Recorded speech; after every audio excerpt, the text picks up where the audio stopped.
Archbishop Giza is a fairly early met character in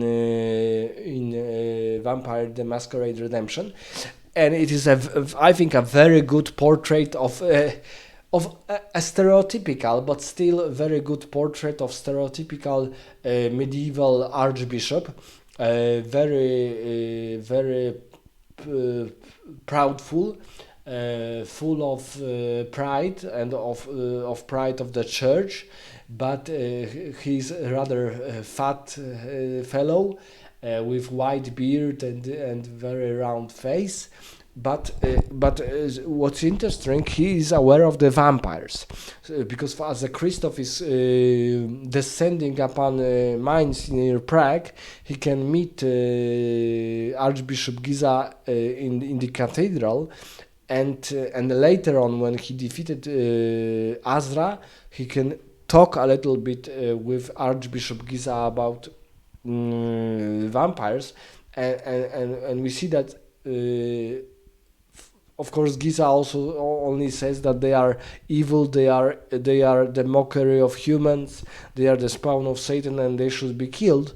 But nevertheless, we know from that the church is aware that vampires are real. Maybe the church don't know much about vampires world, world of darkness world, werewolves, fairies, mages, and so on. But he is aware that these abomination creatures, this spawn of Satan, these evil beings are and living with humans or near human cities and habitats. And as we can see, Archbishop Giza is also in a way interested in Sister Aneska, because he's asking questions to Christoph about this little bit platonic romance beginning between Christoph and Aneska. So we see that he doesn't like Christoph. He doesn't like Christoph, and he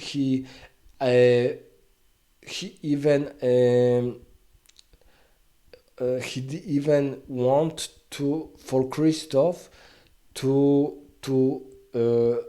reunite with his Crusader brothers, and he even orders him not to be interested in Aneska. So we see that, because of course Aneska is a sister, and she cannot marry, she cannot have even fiancés or concubines or something like that. She needs to she wants to be she needs to be pure. But we see that Archbishop Giza wants to use this to his own advantage. We are not sure if this will be a sexual advantage, but to his advantage. And then the last meeting of him is when the convent is attacked by Szlachta creatures in the night, and Archbishop Giza is shouting at Christoph that his last to Aneska brought this evil to them in the covenant in Prague. So we don't know much about Archbishop Giza later, if he survived later in Prague or was he killed, because at the end we are returning from Vienna to Prague, and almost all Prague is burned, the prince is dead, and the Tsimici vampires are attacking and destroying everything. So maybe Archbishop Giza perished in those troubled times. But I would say that actor who was voice casting Archbishop Giza was really great, impressive. Voice casting and voiceovers in this game are maybe the best or second best only to Mass Effect series. They are really impressive, very good, developed, showed, and so on. So, for example, Christoph has a beautiful, very, very like crusader, but also a little bit like a poetic, mystical crusader, a crusader aristocrat. Aneska has very smooth like voice, and she's really beautiful as a nun, but she also has a very smooth, delicate voice. And other actors also did their roles very well.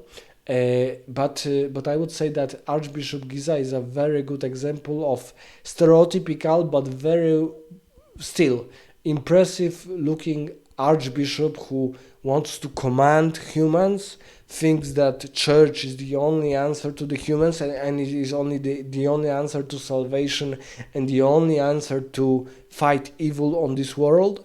That crusades are a good example of fighting with unbelievers and heretics. uh, so this is really cunning also character, because he has some thoughts about Aneska, because he's saying, Christoph, that Aneska needs to stay with the covenant, with the sisters, with me. But this last part was a little bit of a slip for him.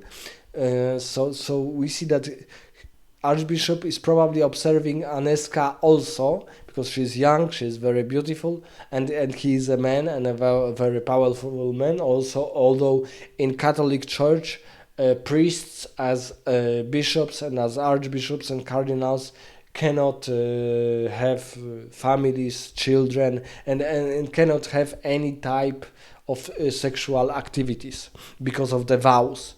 So not only monks, but also higher hierarchy and normal priests in Catholic Church, because in Protestantism and in Orthodox Christianity it is a little bit different.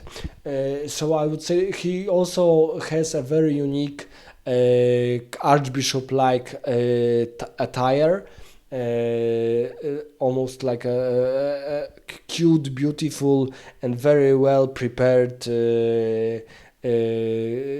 garments for him. So the whole character is very well shown to us, even though he's only at the beginning of Vampire Masquerade, and his meaning in this whole plot is rather fast and not very significant.